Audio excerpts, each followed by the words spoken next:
Hello, hello, and welcome to Mad Knitting. My name is Susan. My pronouns are she, her, hers. You can find me online as madtownmama on Ravelry and madtown_mama on Instagram.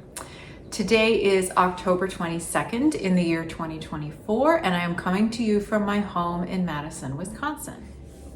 Hi, it's a little bit later in the afternoon. I decided to scrap everything I said about the election the first time I recorded and just keep it simple. So here we go. Today is October 22nd. Early voting starts today in Madison. So if you're in the Madison area and you're able to vote early, I would certainly encourage you to do so. There is plenty of information available online. I will put links in the description box below this video with information about voting in Wisconsin and voting in Madison. One thing I know is that in Wisconsin, you can register on election day. So if you are not registered to vote at your current address, I think you can go in and do it anytime, but you can register as late as election day. Just make sure you have all the right documentation and ID. All of that is available on the website that I will link in the description box. I feel very strongly that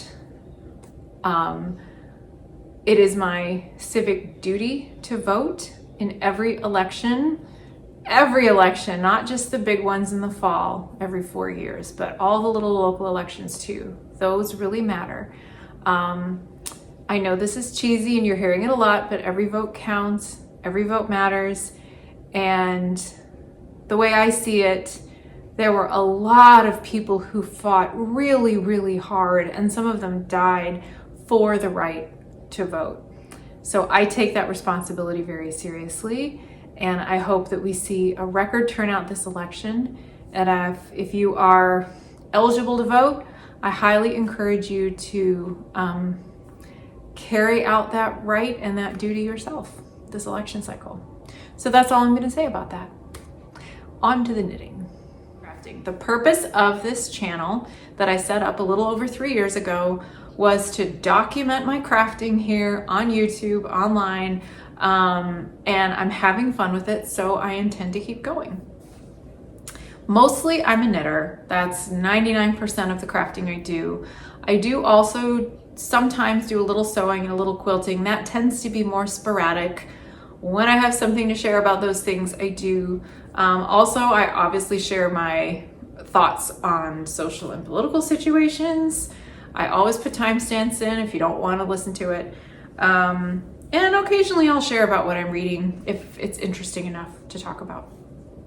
So I'll start with what I'm wearing. It's a warm day here. It's in the 60s Fahrenheit. We're in late October and still have not turned on our heat at home, which is like unprecedented. I might have to later this week, but like it is unheard of living in Madison, Wisconsin to not have to turn on the heat this late in the fall. Global warming is real and it is affecting all of us. I digress. Anyway, it's warm today, but I had just a little bit of a chill, so I threw this over my shoulders. It is called the Suburban Wrap.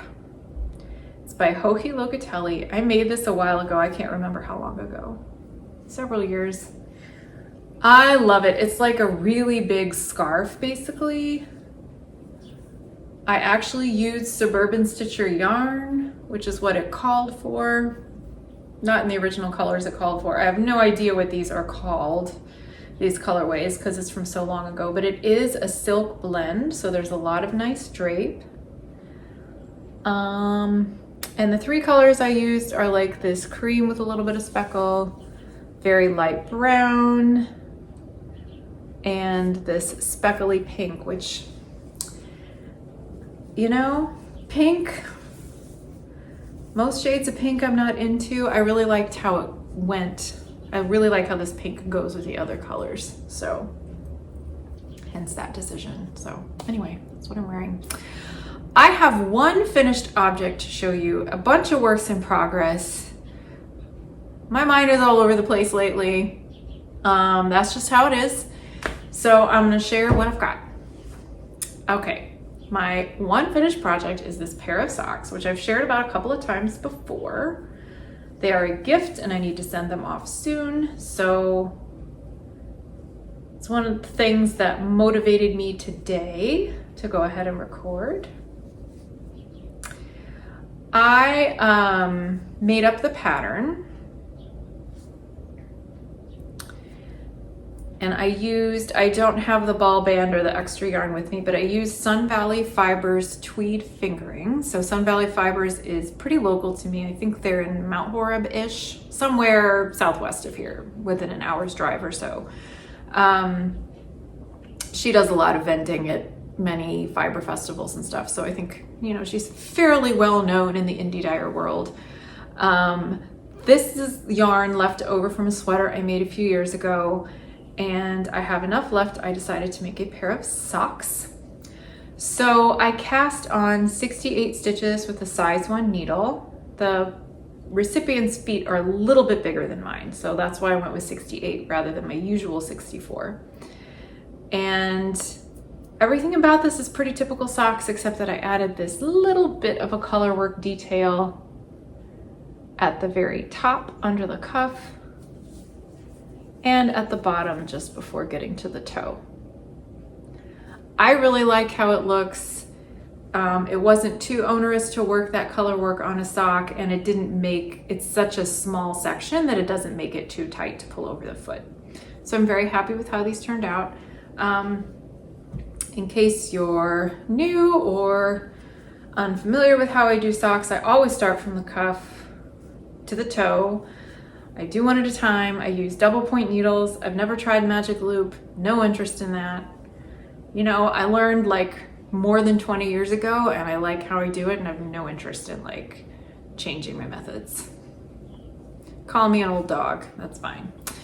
Yeah, so this is an Eye of Partridge heel, so the slip stitches are alternating every round, so it kind of makes this cool checkerboard pattern. And then I always have this ridge of garter going down the heel, which makes picking up the stitches very neat and easy to see. So yeah, I think that's what I have to share about these socks. I'm glad they're done. I've been knitting a lot of socks lately. I've got 2 more pairs in progress, so I think I'll show you those next. They are both gifts. Showed you these last time. These are stalled out because I need to check the length before I go onto the toe.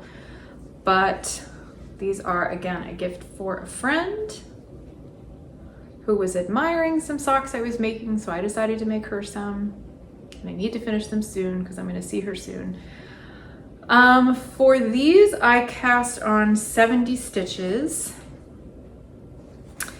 And I like that number because I did a 1x1 ribbed cuff and then I continued in a garter rib pattern down the leg. And when you do that and you have an even number of stitches that is not divisible by 4, it means you can get a perfectly symmetrical heel and continue where the column of knit stitches goes. I continue that into the slip stitch heel. And I think that's a very neat look. I did just 2 garter ridge stitches, so they don't show up very well, but they again make that nice clean line for picking up and going down the gusset. And I really like how these are turning out. I don't remember if I mentioned I cast on 70. These are 4 feet, considerably bigger than mine, but they go fast. It's a pretty straightforward pattern. So I have these markers to track the number of rounds, which should make the second sock a lot easier. The yarn I'm using is called Huntington Splash. It's Valley Yarns brand. This is the house brand from Webb's. I don't remember the name of this particular colorway, but I really like how it's this cloudy medium gray with streaks of different shades of blue, kind of a teal blue going through. So it makes me think of like a moody, stormy sky. So yeah, that's my first sock in progress. Because I stalled out on that, like like it's not ready to take along with me because I have to finish the toe or, you know, measure it before I do the toe. I started another pair with another skein of Huntington Splash. This is the last one I have. I ordered back a couple years ago, I ordered 3 skeins of it. The first was like a black with neon flashes of color, and I made that into socks for my daughter. And these 2, which actually look kind of cool together, but they're making separate pairs of socks. So I forget the colorway of this one, and do I have the label? No, I don't think I do. This is a much lighter gray, and it has streaks of darker gray and a beautiful like cranberry red color. So in the sock, this is how that comes out. I think it's really lovely. This pair, I'm using size 1 needles, and I cast on 64 stitches. I did a 1x1 ribbed cuff, and I'm just doing plain stockinette down the leg. It just goes a little faster that way. You know, like to change things up here and there. So these socks are for this lovely person who hosted our family a couple of weekends ago. We went to Minnesota to visit my son in college for a weekend, and there's a family member of a friend of ours that we stayed with. So we don't know her very well, but she really loves hosting people. She lives in a house all by herself. Her husband has pretty advanced dementia, so he lives in like a care facility, and she offered us a place to stay if we ever came up there to visit, and assured us that we would be doing her a favor because she really loves having visitors because she lives by herself. And when we were there, she told us it's her dream someday to open up a B&B. So I think she really, really meant it. Anyway, she was absolutely lovely. We had a very nice time staying with her. We had a great visit with my son. And I plan to send her these socks as a thank you once they are done. So I was like surreptitiously taking a glance at her feet every once in a while so I could just like gauge the size. So hopefully they fit. Part of what prompted this idea for a knitted gift is that as we were leaving to go drop him off at his dorm, I was wearing this hat, which has some leaf matter on it. I was wearing this hat to keep my head warm. This is called the Boneyard Sweethearts hat. I made this about a year ago, actually. So if you've been watching for a while, you may remember it. But it's by Telly B Knits, Stephanie Letvin. This was so much fun to make. I have 2 versions, so I'll show you the other one also. But this one has ghosts. This one has hearts. There are charts for both. I did the contrasting brim on mine. This one with the ghosts is the first one that I made, and it turned out to be a little bit big for me. Like it's just, I mean, it goes on my head, but you can see it's kind of loose. It fits my daughter perfectly because her head, I guess, is a little bit bigger than mine. So I let her keep it. I made a second one for myself with, I don't remember if I went down a needle size or left out a repeat of the pattern. Anyway, this one fits me nicely. So I'm wearing this hat, and she said, "Oh my goodness, did you make your hat?" She loved it. She said, "Can I pay you to make one for my daughter? Because she really, really loves skeletons." And I said, "I will make her one, but you're not allowed to charge me for it because I just enjoy knitting more if I'm just making it for people I like, you know, not like on a commission." And she absolutely was so lovely that of course I was happy to make one for her. So that's a long roundabout way of bringing you to my next work in progress, which is another Boneyard Sweethearts hat. I am dropping balls all over the place. I have a ball of sock yarn on the floor. One of the balls from this just fell on the floor. Is that a metaphor for life? I hope not. I hope not. Anyway. Here it is. in progress. Obviously you can see I went with the hearts version. I've really enjoyed knitting this, and I don't remember if what I did to catch the long floats on this other hat. But for this one I'm working on now, there are these single rounds where you'll have a whole bunch of one color in a row. Like for example, if you look at you know, the rib cage here, there's several rows where you have like 9 stitches in a row, or the top of the shoulder, or here in between the skull and the bottom part of the skeleton, you can see there's like a really long line of just black in between the points of the hearts.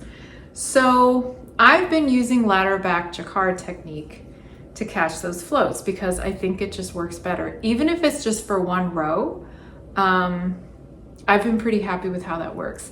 Now, if you're unfamiliar with ladder back jacquard, I'm not gonna do a tutorial or anything because those are out there, but basically you cast on an extra stitch at some point where you would be catching floats in the contrast color. So say you have a run of like 9 black stitches. I would do 5 of those, cast on with the white yarn with backwards loop, do 4 more in black, and then be on my merry way. Then the next round, when you come back, you know, when you get to that extra stitch, if you're not ready to resolve it yet, which for this pattern, usually I am ready to resolve it already by the next row. But if you've got a few rounds where you need to have that extra stitch in there, you pull both working yarns to the front, purl that stitch with the contrast yarn, pull both working yarns to the back, and just keep going in your pattern. And when you're done with those long floats, you resolve the stitch by knitting it together with the color that you want to show on the front, and it's like magic. It's so cool. Don't know if, like, this is what the inside looks like. This is the guts of the hat. I don't know that you can really see the ladder back jacquard in action, but once I learned how to do that, it was a game changer. It's been so useful. Anyway, this hat I am using, it was tempting to go out and buy new yarn, but I didn't. I am using Knitcircus. This is Trampoline, which is, I think it's US grown and milled, but it's 100% superwash merino. It's fingering weight, it's very fine, it's very bouncy. I wonder if you can see like how much this bounces, how elastic it is. It's very tightly plied, so I think it should wear pretty well. I've said before that I don't particularly enjoy working color work with superwash yarn. That is still true, but when I am knitting for someone else who needs it to be washable, I'll make it work. So I'm using Trampoline, and for the white contrast color, this is just Cascade Heritage White. It's 75% superwash merino, I think, and then 25% nylon. Good basic yarn. I have this left over from sweaters I made for my nieces. The Trampoline, I actually bought a few skeins of this to make a sweater, and I had color work in mind, and then I realized I kind of hate working color work with superwash, and I definitely don't want to do that anymore for a sweater for myself. So I'm trying to figure out how to use it up. So this is one way. Now, this yarn is so fine that I actually cast on extra stitches to do an extra repeat of the skeleton pattern, because I knew that like just using bigger needles would look really sloppy. I didn't think that would work. So I hope the size is okay. When it's all done, I will have to block it and try it on. When this lovely woman asked me to make a hat for her daughter, she did indicate that the slightly bigger size would probably work best for her. So we will see. If this comes out too small, I will find someone else to take it, and I will just knit another one in a bigger size, use different yarn or something. I don't know. But yeah, I am using size 2 needles, I think, for the color work. Can I see that? Can I read it? You guys, I need to be using readers, but my dignity is suffering. This says 2.5 millimeter or 2.75. US 2, it's a US 2. So I used a size 1 for the ribbing. I am actually done working all the color work, so I need to go down to about a 1.5 to do the top of the hat. I've got a little bit to go just in plain knitting before the decreases. But here it is. It's really cute.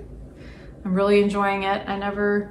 When I got this I really got my money's worth out of this pattern. I didn't think I'd be knitting, 3 hat versions of it. She has a DK version. She's got a sweater. There are some mittens. I might have to get the mitten pattern. It's the same like skeleton motif with either the hearts or the ghosts, and I think there's a pumpkin you can put on the top. It's super cute.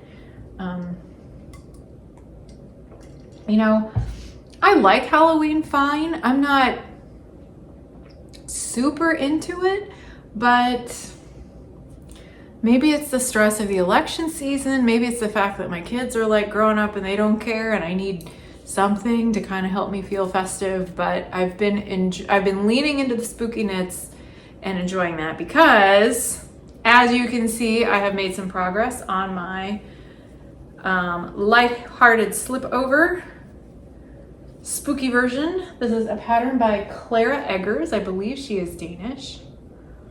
I made just the plain hearts version. I talked about this last time, so I'll try not to be too redundant, but I made the child's version with the hearts on it for my littlest niece for her birthday. I went ahead and bought the grown-up size too because I thought it was very cute. And I'm done with the color work. So here we go. I think it's so cool how the color work kind of morphs from having the lighter color, or I mean, you can decide if you want the light or the dark to be the dominant one, but it changes from the bottom of the color work into the top. So at first the background color is the white, and eventually it switches to the dark, or you could do it the other way around. I'd rather have the charcoal color close to my face than white, so that's why I chose to do it this way. I'm using stash yarn for this as well. This cream color is probably Cascade 220. I'm not even sure. Didn't have the label. I just had like a wound up ball in there in my big bin of worsted weight. Many colors, random colors. For the main charcoal color, this is Valley Yarns Northampton, worsted, and a deep charcoal, which I really like. And I had about a skein and a half left over from another project. I wasn't sure if that would be enough for this whole vest. So for a couple swaths of the color work, you can see I used a different gray. This is, I think it's called Cobblestone Heather from Knitpicks. That's left over from a sweater I made for my dad a few years ago.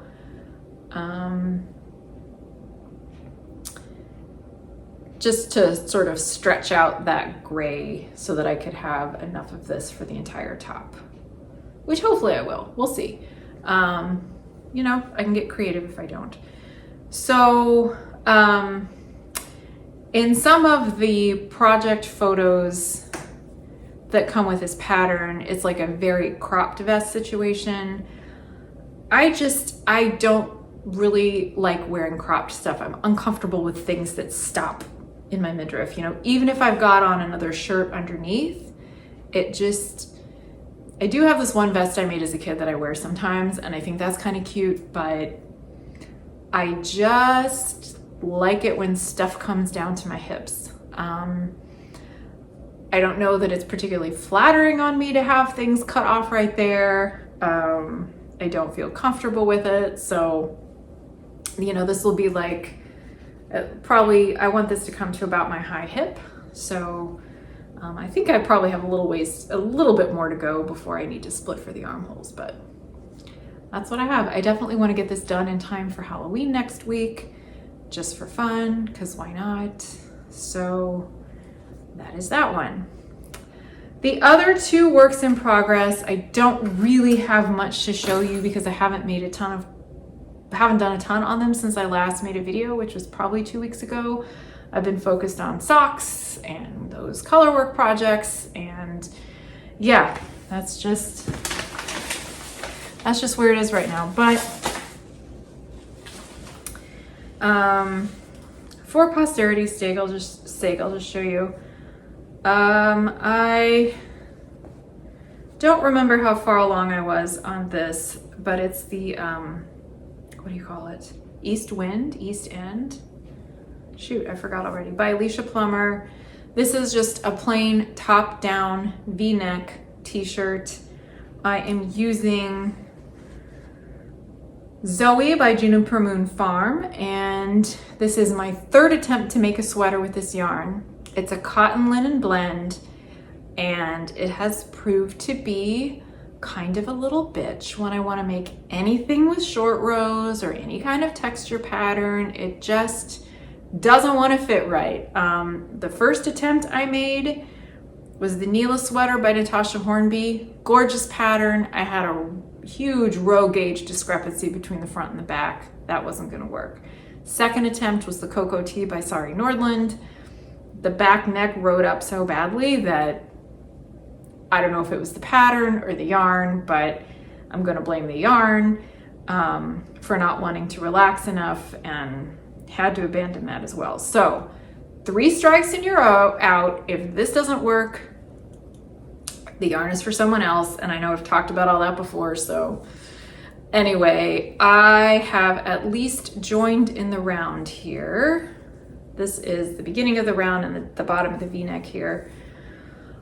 Obviously everything is so scrunched up, and I'm still not far enough along to really try this on. I am looking though at the, this is the top, and that seems like a really huge neck opening. I mean, I know it's a V-neck, so it'll be a little bit bigger just because it comes down. But I don't want this thing to be so huge it just slides off my shoulders. There is an option for picking up stitches all the way around the neck and doing a collar, I guess, or neckband. So all is not lost if the neck opening is a little too big for right now. My plan is to get past the sleeve divide, try it on, see how it fits. I could even put the body stitches on hold and do that neck and just see how that all feels before continuing on. But we will see.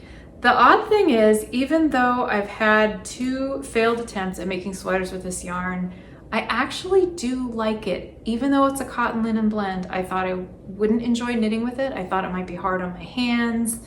The gauge is a little odd to figure out. There's the aforementioned problem with row gauge, and I seem to be getting the same gauge no matter what size needle I use, which I think is weird, but sometimes with plant fibers, it's hard to predict exactly how that's going to shake out.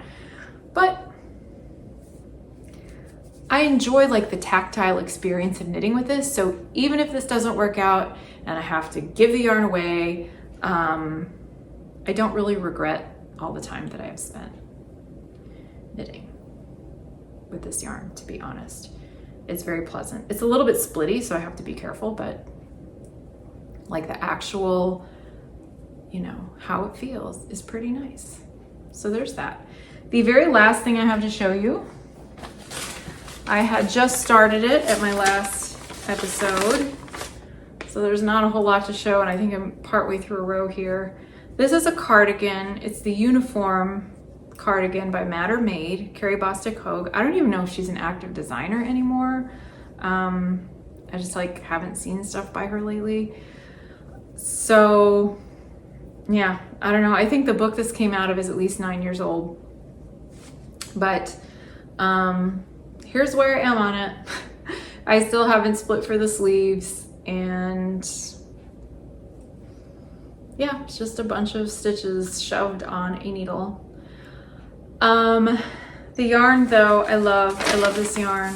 I got it in New Zealand when we were there on this family trip. Probably our last big trip as a family. At least it was our last big trip before my son like graduated high school and left home. So even if we do more trips in the future, like the dynamic will be different, which isn't bad. It's just how it is. But anyway, special place in my heart that trip has because of all of that. Also, like, it was New Zealand and it was stunning and amazing. So I'm using this New Zealand wool. It says it's DK weight, but I really like the gauge I'm getting on size 7s, which is 19 stitches over 4 inches, which feels more like worsted to me. This is very elegantly named Naturally Big Natural, 100% New Zealand wool, which is pretty cool. It's this is 150 grams, so it's a big skein. It's over 300 yards. And what I particularly like about this is that it's a natural gray, it's undyed, and it really is gray. A lot of times when you are looking for natural gray yarns, they're very warm grays or kind of leaning brown, and this one really isn't. So I quite enjoy that. So yeah, I don't know that I really have much to say about this, except that I'm chugging along. I think one of the reasons it's going a little slower is because there's the raglan increases and then there's the increases for the front because it's sort of a long gradual V-neck shaping, and those happen at different rates. You know, it's every 2 rows for raglan, then every 4 rows, and at some point you're doing every 10 rows for the neck and then every 8. And it's not that hard, but it's a lot to keep track of and make sure you're doing everything in the right time. So it's not quite like pick it up in a meeting and zone out knitting on it yet. Once I get past the sleeve divide and I'm on the body, yes, I will be at that point, but not quite yet. So if I have a meeting, I tend to pick up a sock. That's all the knitting I have today. I'll share just real briefly what I'm reading. This is not a serious book. But like last time, I think I talked about the book about how women are basically America's safety net because we don't have social safety systems in place. And that was like enraging and kind of depressing, although it was a very good book. And I actually saw an article, I think it was in the Washington Post, that was about how women take on all this mental labor at home and how men aren't contributing enough. And the author of this article has a book coming out. And I read the article and I found myself nodding along. And I also found myself thinking, do we really need another book about this? I've read at least 3 books on that topic. There's the Holding It Together that I just talked about in my last episode. There's the book called Emotional Labor that came out last year by Rose Hackman, which is on a very similar topic. And then this might have been more than a decade ago. There's a book about maybe called Overwhelmed or Overwhelmed that was pretty much the same thing. Basically how women, or maybe moms especially, are taking on all of this responsibility at work, taking on all this responsibility at home, and there's just like no relief and it's totally overwhelming. Anyway, it was a long time ago that I read it, and as far as I remember, it was a good book, but like I'm kind of ready to move beyond writing books about this and actually get some policy in place that does something about it, because as tempting as it is to point our fingers at all the men in our lives and blame them for not helping more or not being more equal partners, which is absolutely a problem, there are a lot of systemic things in place that make it really hard for men to be equal partners, even when they want to. We have a whole swath of men who are not pulling their weight.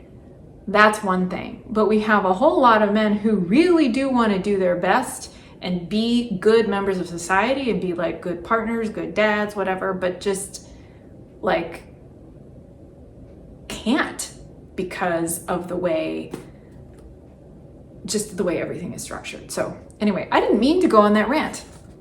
But one of the ways that I'm like dealing with all of this, which is coming up because the election's coming up, is to read something kind of escapist. So here we go. Changing gears. This is a book of Agatha Christie short stories. Agatha Christie being the great British mystery writer of the early 20th century. This is called Midnight Murder. It's how many are in here? Oh, there's a bunch. There's like 12 of them in here. They're all like winter themed. I finished the first one and it takes place in this hotel, and like there's this huge snowstorm and the telephone lines are cut and the electricity goes off and there's this murder. So of course they're all like stuck together in this building and trying to figure out who did it. And I think that the rest of these will kind of follow in that same vein, but it's kind of cozy. I have fond memories of being a kid and watching Mystery on PBS on Saturday nights sometimes. You know, there's always a murder mystery, but it's never like gory or explicit. And I'm just enjoying the dialogue and seeing how everything unfolds. So it's good bedtime reading, getting me in the mood for like spooky season and the darker months that are coming, and hoping that we get some snow this winter. And yeah, just kind of what I need right now. So that's what I have to share with you today. I hope I have more things finished by the time I record again. So I am glad you joined me, and I will see you next time.